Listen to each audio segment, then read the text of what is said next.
One of the most important lessons I learned in more than 35 years of professional photography is this. Always assume your client wants your finest finish, frame, and the most impressive presentation on their wall. Don't judge what someone will spend by the clothes they're wearing. Don't judge them by the car they drive.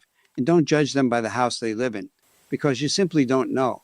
I've seen photographers look at a client and immediately decide they're never going to spend very much. And that's a terrible way to begin a sale, because the moment you think that way, your behavior changes. You may not show them your best products. You may steer them toward something less expensive. You may start talking about price instead of value.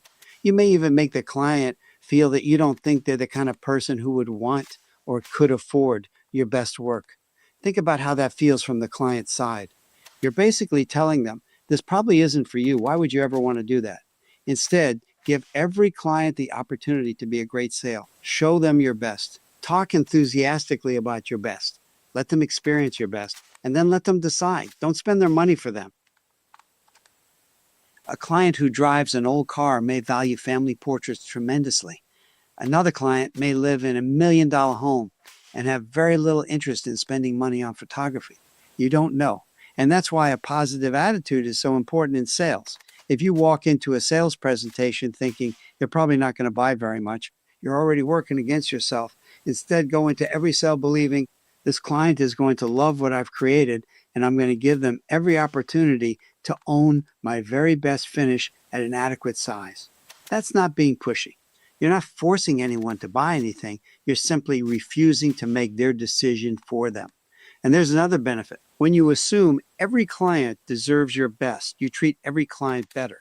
There's more enthusiasm, more confidence, more excitement about the photographs.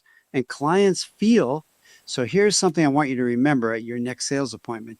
Assume they want your best presentation of your work. Give every client the opportunity to become a great sale. Let them tell you what they don't want. Don't decide it for them. Because in professional photography and in almost any kind of sales, your attitude going into the sale can have an enormous effect on what happens when it's over. I'm Jeff Lubin, and after more than 40 years, I've seen it all. The basic lesson is simple. You never know when your next great sale will happen. Don't let your own assumptions be the reason you miss the sale of a lifetime. You'll find many more lessons I've learned from a lifetime in professional photography in the Professional Photography Playbook and my other books about this great profession. Thanks for watching.